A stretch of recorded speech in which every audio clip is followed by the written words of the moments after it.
지난 주일에 이어서 마가복음 7장을 나누려고 합니다. 먼저 지난 시간에 나누었던 내용 잠시 돌아보려고 합니다. 7장에는 두 부류의 사람들이 예수님을 찾아옵니다. 먼저 예수님을 찾아온 이들은 예루살렘에서 파견받은 일종의 율법 검증단이었습니다. 바리새인들과 서기관으로 구성된 이들의 관심은 저 예수라는 사람의 행동이 과연 옳으냐 그르냐 이를 검증하는 데에 있었고, 그 검증의 기준은 다름 아닌 유대 사회의 근간이었던 율법이었습니다. 율법이 근간인 사회에서 바리새인들은 그 누구보다도 율법을 완전하게 지킨다는 사람들이었고, 서기관들은 거룩한 율법을 직접 자기의 손으로 옮겨 적는 일을 위해서 교육받고 전권을 위임받은 사람들이었으니까 그 두 부류는 율법에 관한 자부심이 대단했던 사람들입니다. 그래서 예수님의 말과 행동에 대해 심판하기 위해, 또 검열하기 위해 율법 전문가로서 파견을 받아 예수님께 찾아왔던 겁니다. 그러다 보니 예수님과 만나는 이들의 태도는 예수님 위에 있는 것 같습니다. 혹은 예수님과 동등한 위치에 있는 것 같습니다. 그리고는 마치 그랬다는 기록은 없지만 읽어보면서 느껴지는 것은 마치 옆에서 이렇게 팔짱이라도 끼고 있는 듯한 자세로 심사위원석에 앉아서 제 점수는요 하고 점수를 매기는 듯한 그런 태도, 그런 모습이었습니다. 그러나 자기의 딸이 귀신에 들렸기 때문에 예수님을 찾아왔던 여인은 목적이 전혀 달랐습니다. 검증이 아니라 그녀에게 필요한 것은 오직 구원이었습니다. 여러분, 우리는 왜 예수님을 찾아옵니까? 구원이 목적입니다. 그렇지만 그 구원은 육에 속한 것도 아니고, 구원은 자연의 법칙을 따라 해결될 일도 아닙니다. 여인은 영적인 권위자를 알아보고 예수님을 찾아왔습니다. 아니 그런 일반적인 여인이, 게다가 이방 여인인데 얼마나 대단하길래 율법 전문가들도 못 알아보는 권위자를 알아보았을까 싶지만, 하나님께서 우리를 지으실 땐 하나님의 형상을 따라 지으셨기 때문에 우리는 하나님께서 그러하시듯 우리 모두 영적인 존재들입니다. 그래서 우리의 영은 모든 생명을 창조하신 그 창조주 하나님을 만나는 순간 직관적으로 알아차리게 됩니다. 오히려 그 영적인 직관을 막는 것은 우리의 합리성이요, 이성일 때가 적지 않습니다. 율법 검증단이 그랬던 것처럼 안다고 하면서 결국 아무것도 모르는 헛똑똑이가 되는 경우는 우리의 합리적인 이성이 때론 영적인 직관을 막아서기 때문입니다. 그래서 지난 설교를 통해서 영적인 가장 큰 원리를 한 가지 나눴습니다. 우리가 사는 이 세상, 육의 세계요, 보이는 세계인 이 자연계를 움직이는 가장 큰 원리는 바로 이성입니다. 그래서 이성적인 사람, 합리적인 사람, 과학적인 사람, 똑똑한 사람이 이 사회 가운데서는 더 잘 대우받게 되어 있습니다. 그래서 우리가 영어, 수학도 또 언어를 잘 가리키는 이유가 거기에 있지요. 하지만 영적인 세계를 움직이는 가장 핵심적인 원리는 이성이 아닙니다. 권위입니다. 빛이 있으라 하실 때 빛이 생겨난 것을 이성적으로는 이해할 수가 없습니다. 그래서 세상 사람들은 그 현상을 가지고 이상하다, 기이하다, 그래서 이적이요, 기적이다 이렇게 표현하지만, 영적인 원리를 따라 이해한다면 말씀하시는 분이 권위자이셨기 때문에 자연스러운 결과였습니다. 사람들은 예수님의 권위에 피조세계가 순종하는 것을 보면서 기적이라고 그 결과에 열광했지만, 예수님은 정작 알아보지를 못했습니다. 눈 뜨고도 눈 먼 상태였습니다. 예수님은 줄기차게 똑같은 말씀을 하십니다. 내가 하나님의 아들이다. 하나님의 아들이다. 하지만 사람들은 어떻게 여인에게서 난 사람이 하나님의 아들일 수가 있느냐? 내가 나사렛을 잘 아는데 나사렛에서 어떻게 선한 것이 나올 수가 있느냐? 거부합니다. 마가복음 바로 앞장인 6장만 보아도 우리 지지난 주일에 나눴던 것처럼 예수님의 고향 사람들부터가 받아들이지를 못했습니다. 또 더 앞인 3장에서는 예수님의 가족들이 어떻게 했습니까? 말 그대로 요즘 표현으로 하자면 도시락을 싸들고 다니면서 예수님의 행적을 벌이고 있는 곳에 가서 그 문 앞에 서성거리면서 가로막았더랬습니다. 왜 그랬겠습니까? 이성적으로는 도저히 영적 권위가 받아들여지지 않는 겁니다. 내 경험과 내 합리성에 막혀서 예수님의 권위를 인정할 수가 없었던 겁니다. 그래서 예수님의 권위를 부정하면 부정할수록 예수님의 실체를 이해할 수도 없었고 예수님의 은혜를 입을 방법도 없었습니다. 그러나 팔짱 끼고 옆에 앉아 시시비비를 가리듯 계산하고 있었던 율법 검증단과 다른 한 사람, 그 여인은 예수님 앞에 나아올 때 예수님 당신은 하나님의 아들이십니다. 이 세상의 창조자이십니다. 그렇게 믿고 나온 여인은 권위자이신 분으로 인정했기 때문에 합당한 태도를 보입니다. 예수님을 보자마자 엎드렸습니다. 그것이 예수님과 여인이 더욱 깊은 영적인 곳까지 갈 수 있었던 이유였습니다. 자, 율법 전문가들조차 알아차리지 못한 예수님의 영적인 권위를 알고서 엎드린 여인, 예수님이 어떻게 대하셨겠습니까? 다른 많은 사람들과 달리 영적인 권위를 알아본 단 한 사람이었으니까 따뜻한 말씀, 따뜻한 행동으로 배려 섞인 어떤 모습으로 맞아주셔야 했지 않겠습니까? 여인의 소원을 들으시기까지 하신 예수님의 대답은 너무 충격적입니다. 너무 충격적입니다. 우리 27절을 한번 보시면 이렇게 말씀하십니다. 자녀로 먼저 배불리 먹게 할지니 자녀의 떡을 취하여 개들에게 던짐이 마땅치 아니하니라. 이게 무슨 말이겠습니까? 너는 개다 이 말입니다. 너는 이방인 아니냐? 너는 개다 이 말입니다. 그렇게 주님의 권위를 인정하고 엎드린 가련한 여인에게 너는 한낱 이방인일 뿐이다. 이런 뜻으로, 게다가 표현도 빗으로 찌르듯이 깊숙이 상처가 될 말씀을 하십니다. 너는 개다. 아무리 당대의 유대인들이 이방인들을 부를 때 자주 쓰던 관습적인 표현이었다고 포장해보려 해도 이 말은 시정잡배들이 쌍욕할 때나 쓰는 말 아닙니까? 너무 잔인하고 너무 무자비한 말씀입니다. 여인의 마음이 어땠겠습니까? 여인의 입장에서 한번 생각해 보십시오. 수많은 군중들이 지켜보고 있는 상황이었습니다. 예수님을 처음 만났기 때문에 예수님과 악감정이 있을 리도 만무하지 않습니까? 일면식도 없던 초면에 수많은 사람들 앞에서 그들이 지켜보는 자리에서 예수님으로부터 이런 심한 말을 듣게 되었습니다. 감정 유지가 쉽지 않았을 겁니다. 그런데 이 이야기를 이어가기 전에 우리가 처음부터 우리 7장을 전체를 보아왔던 그 맥락을 여러분 기억하시길 바랍니다. 꼭 짚고 넘어가야 될 중요한 대목이 있습니다. 우리가 꼭 주목해야 되는 점은 예수님께서는 이 여인에게만 그런 것이 아니라 예수님을 찾아온 두 부류의 사람들 모두에게 이렇게 대하셨다는 겁니다. 여러분, 우리가 예수님을 찾아간다라고 할 때 내가 교회를 한 데를 나가니까 다 환영받겠지. 그렇지 않을 수 있다니까요. 율법 검증단에게 예수님께서는 뭐라고 하십니까? 오늘 같은 7장의 내용을 기준으로 말씀드리자면 이렇습니다. 9절입니다. 9절에 이렇게 기록합니다. 이렇게 표현할 수 있습니다. 너희들은 전통을 지킨다면서 하나님의 계명은 저버린다. 영어 성경에 setting aside라고 합니다. 한켠으로 치워버렸다, 무시했다는 말입니다. 이건 우리가 들을 때 그럴 수도 있는가 보다 할 수 있겠지만 이 바리새인과 서기관들을 기준으로 보자면 자기 존재를 부정할 정도의 엄청난 모욕입니다. 그렇지 않았겠습니까? 율법을 빠짐없이 지킨다는 것으로 바리새인이 됐던 사람들이고요. 율법을 직접 손으로 옮겨 쓰면서 누구보다도 율법에 천착한 사람들이었지 않습니까? 조금 빗대어서 말하자면 밥그릇이 율법인 사람들이었습니다. 그런데 그 사람들이 율법을 안 지킨다라고 하는 것은 어떤 의미였겠습니까?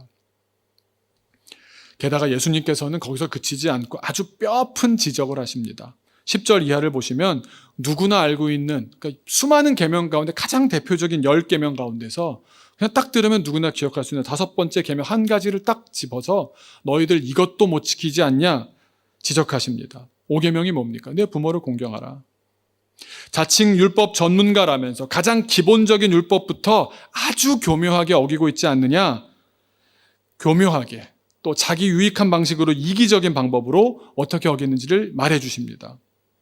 부모님을 공경하기는커녕 부모님께 응당 드려야 할 것 드리기도 아까워서 안 드려놓고는 멋진 말로 고르반이라고 한다는 겁니다. 하나님께 드렸기 때문에 괜찮으시죠? 이런 겁니다. 얼마나 위선적입니다. 그러니까 율법 전문가들은 율법 아래에 있는 것이 아니라 율법으로 자기를 합리화시키고 율법으로 자기의 이기적인 욕망만 채워가고 있었던 겁니다. 예수님께서 그 지점을 딱 지적하십니다. 그 주변 사람들이야 율법에서 이렇게 얘기하지 않았느냐고, 고르반이라고 하나님께 드렸는데 무슨 소리냐고 하면은 두려워서 벌벌 떨었던 겁니다. 하지만 결국 바리새인들의 속사람이 자기 욕망으로 가득 찼고 그거를 합리화시키기 위해서 그런 멋진 말을 가져다가는 자기 유익한 대로, 자기 원하는 대로 갖다 썼던 겁니다. 그러면서 13절에 뭐라고 말씀하십니까? 너희들이 지금 하고 있는 행태들은 하나님의 말씀을 폐했다, 없애버린 것이다. 그리고서 많은 무리들 앞에서 결론적으로 16절 이렇게 말씀하십니다. 아마 거기 있는 모든 사람들이 계속 바리새인들을 주님께서 비판하셨기 때문에 지금 누굴 두고 저렇게 말씀하시는 것인지 그 자리에 있던 사람들이라면 다 알 법한 상황이었습니다.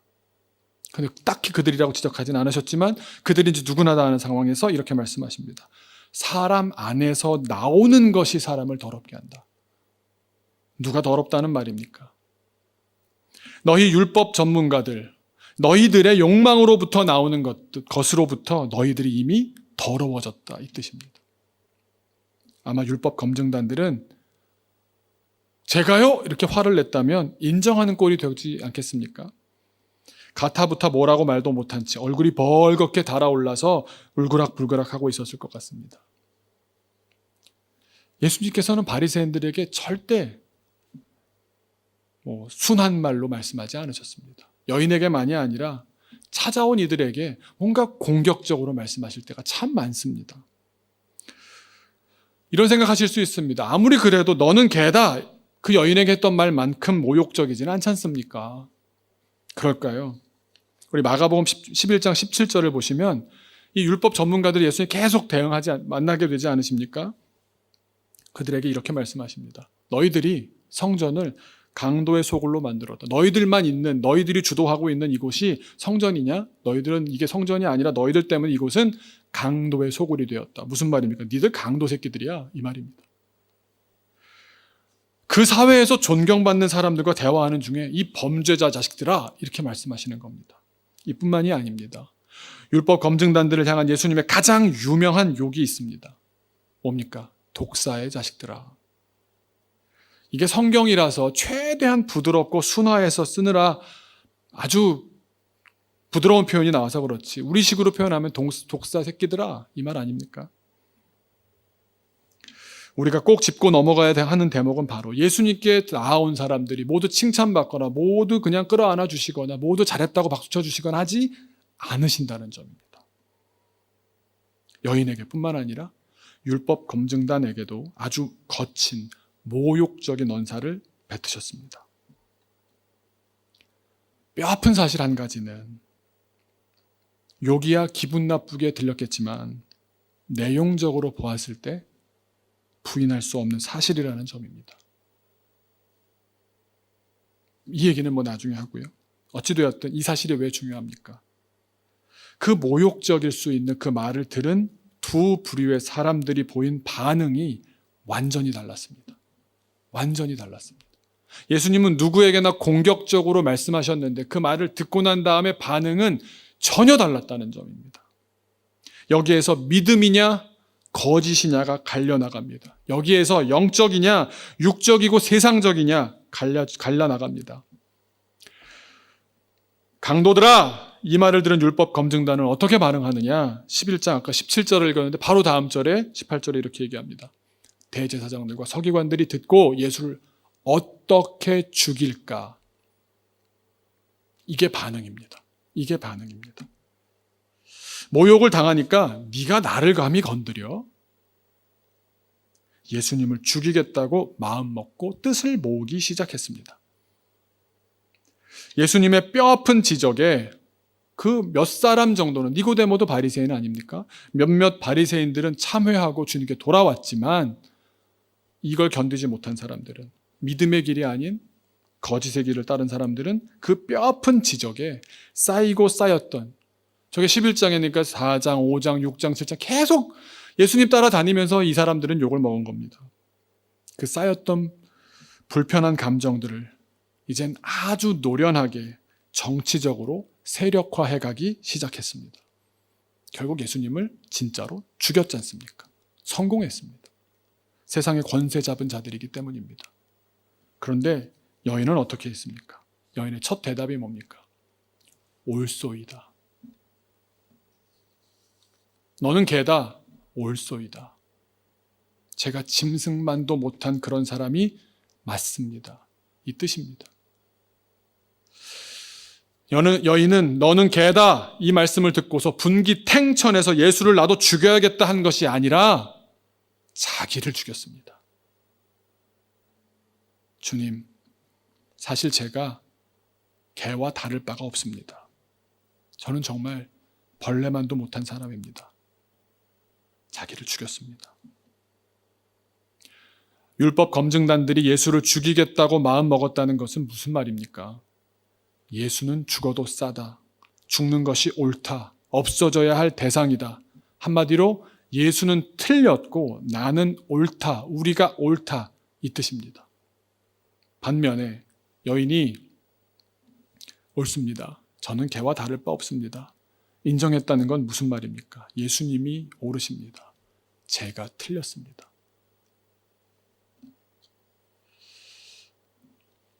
여인이 이런 생각 들지 않았겠습니까? 자기 안에 자꾸만 이런 생각이 올라왔을 겁니다. 아니, 내가 왜 이런 모욕을 이 많은 사람들 앞에서 당해야 돼? 내 딸은 무슨 잘못이야? 내가 귀신 언제 뭐 들어오라 그랬어? 지들이 뭔데 나보고 이방인이래? 그러나 그런 모든 조건을 제한 상태에서 내가 주님 앞에 서보면, 내가 영적인 권위자 앞에 서보면 나는 그저 아무것도 아닌 그런 존재 아닙니까? 맞지 않습니까?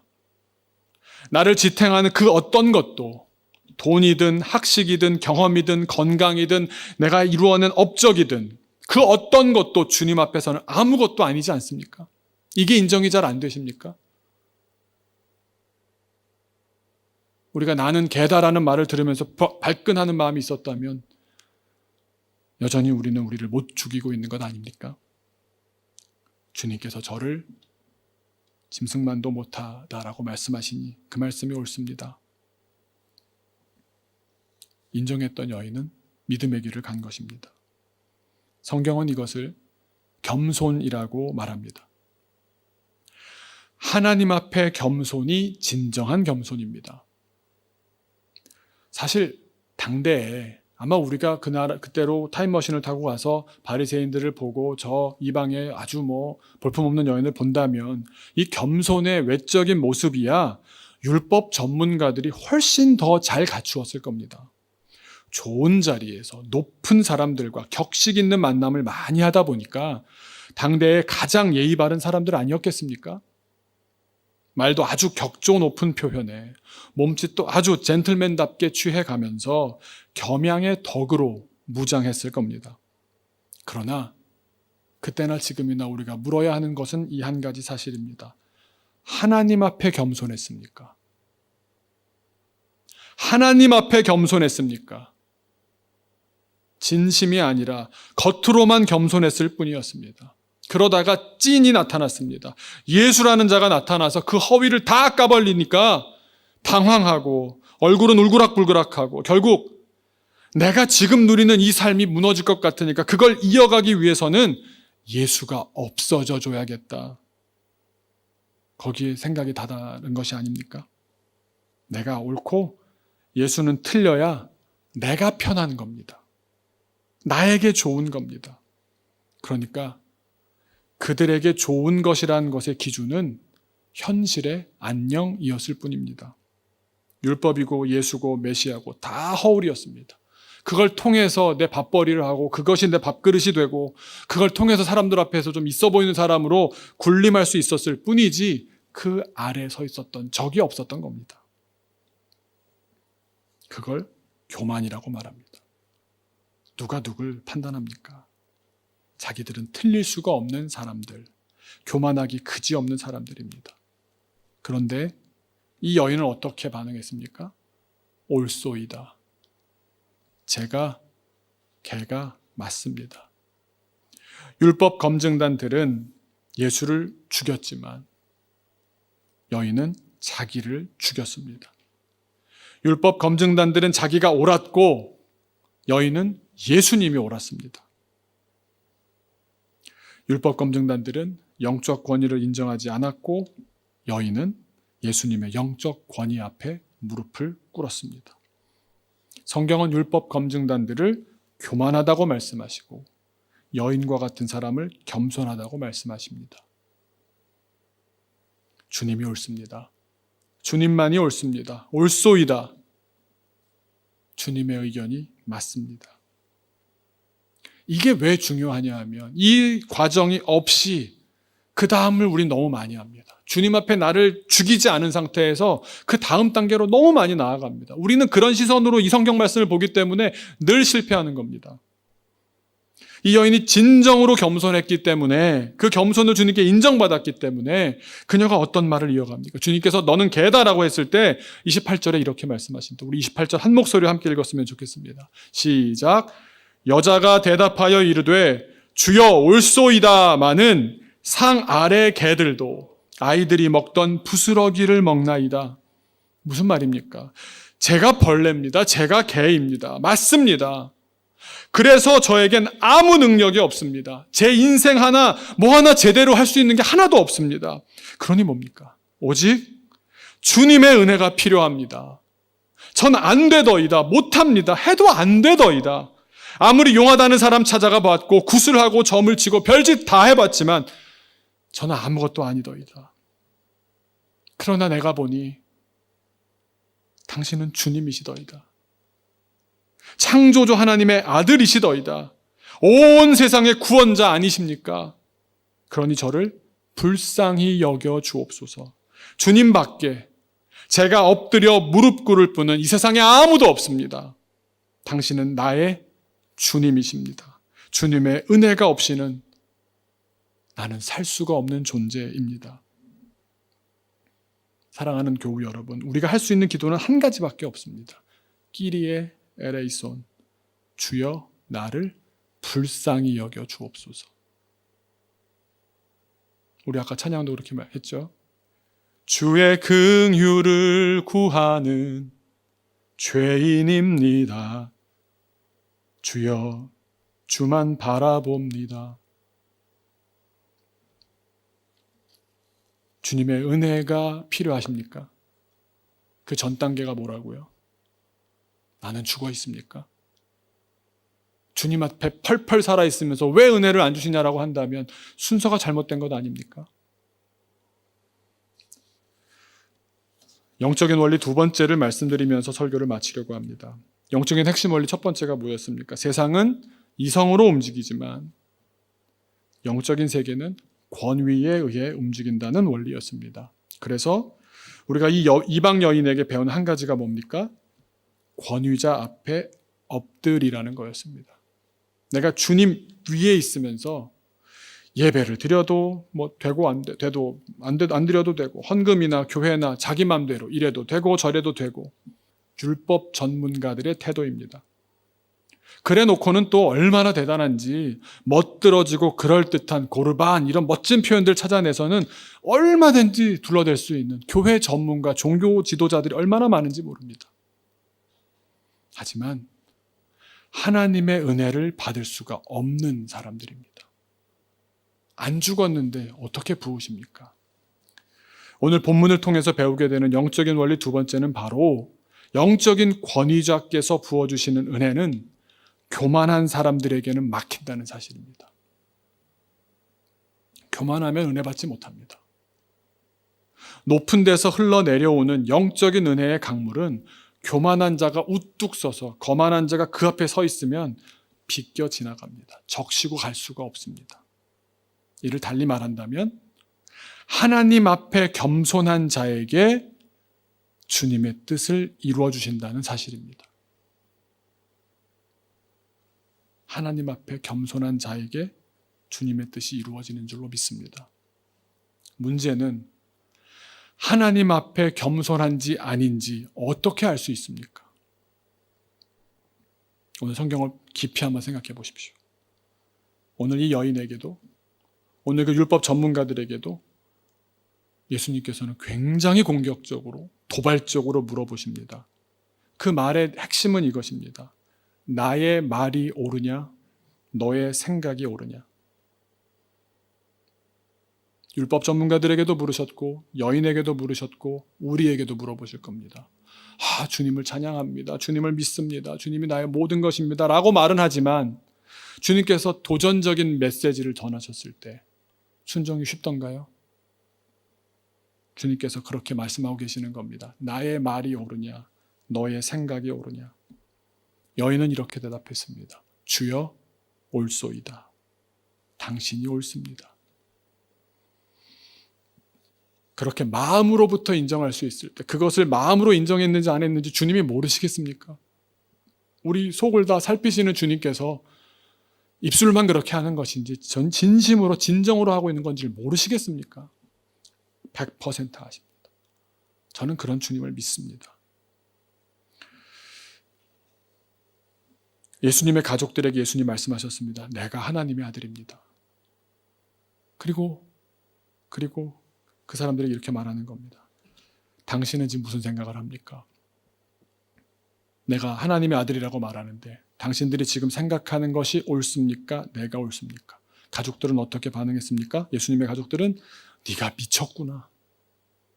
내가 너를 다 아는데, 내 합리적인 이성을 동원해서 내가 너랑 같이 살아온 세월이 몇 년이고 같이 먹은 식사가 있어. 그런 대화를 했던 네가 무슨 하나님의 아들이야. 내가 옳고 너가 하는 말은 틀렸으니 너는 미쳤어. 이게 인간적인 반응 아닙니까? 주님께서 계속 물어보시는 겁니다. 내 생각이 옳으냐? 내 말이 옳으냐? 바리새인들에게 말씀하십니다. 너희들은 독사의 자식들이고 강도 새끼들이다. 너희들이 옳으냐? 내가 옳으냐? 바리새인들은 어떻게 반응했습니까? 예수, 당신 반드시 내가 죽이고 말아. 내 생각에는 남편이, 아내가, 자녀가, 부모님이 이러이러해야 되고 저러저러해야 하겠다라고 생각하고 있지 않습니까? 여러분, 예수님께서 여셔야 열립니다. 영적인 권위자, 하나님의 아들이신 예수님께서 풀어야 풀립니다. 이번에 제주도 갔는데요. 많이들 우리 교원들 아시니까 거기 사장님하고 대화를 하는데 그러시는 겁니다. 요즘 저녁마다 저희 3명이서, 권사님, 소장님, 사장님 3명이서 집회를 하신대요. 무슨 집회를 하십니까? 그랬더니 아무리 생각해보고 아무리 기도해보고 또 큰 누님 되시는 분이 선교사로 있다 오신 분인데 누님을 맞이해서 4명이서 부흥 집회를 해보신 거예요. 가족끼리. 근데 결론은 뭐냐면 여기가 30만 평이고 여기가 뭐 어떻고 이거 다 떠나서 될 듯 안 풀리고 될 듯 안 풀린 지가 꽤 오랜 기간인 겁니다. 이게 사람이 할 수 있는 일이 아니구나. 그러면서 밤마다 기도하는 겁니다. 왜 기도하겠습니까? 주님이 여셔야 열립니다. 3명이서 밤마다 집회하신대요. 주님께 맡깁니다. 주님께 맡깁니다. 저희가 죄인입니다. 저희는 주님의 백성입니다. 그것이 진심이 될 때까지 예배하고 있다는 겁니다. 주님 앞에 겸손해야, 하나님 앞에 겸손해야 주님께서 부으시고 흘려보내시는 하나님의 놀라운 은혜를 풍성하게 맛볼 줄로 믿습니다. 우리 마지막으로 속으로 소리를 내서 한번 외쳐보겠습니다. 이렇게 말씀하실 수 있기를 소망합니다. 이 여인을 따라서 주여 옳소이다. 같이 기도하겠습니다. 하나님, 아직도 내가 죽지 않아서 또 여러 가지 의견에 대해서 내가 내 욕정대로, 내 이기적인 방향대로 생각해놓고 계산해놓고서는 주님이 은혜를 주시지 않아서 그렇다고 주님을 왜곡하고 있지는 않습니까? 아버지 하나님, 우리의 마음을 이 시간 주님께서 다 아시는 줄로 믿사오니 주님 앞에 주님 나에게 이렇게 물어보시는 줄로 믿습니다. 내 말이 옳으냐? 내 생각이 옳으냐? 주님 음성 앞에 주님 거짓 없이 인정할 수 있게 하여 주옵소서. 우린 그저 주의 긍휼을 구하는 죄인입니다. 주님께서 우리를 불러주셨고 우리를 살려주신 것으로도 감사하지만 이제 주님 밖에는 우리가 구할 은혜가 없습니다. 주님 앞에 무릎 꿇고 주님 앞에 말씀 아래 살아가면서 겸손할 수 있는 우리가 되게 하여 주옵소서. 그리하여 물 붓듯이 부으시는 주님의 은혜를 깊이 풍성히 충분히 경험하는 우리가 되게 하여 주옵소서. 주님 안에서 주님이 인정하시는 겸손으로 주님이 주시는 은혜를 누리며 살아가는 우리가 될 줄로 믿습니다. 예수님의 이름으로 기도하옵나이다. 아멘.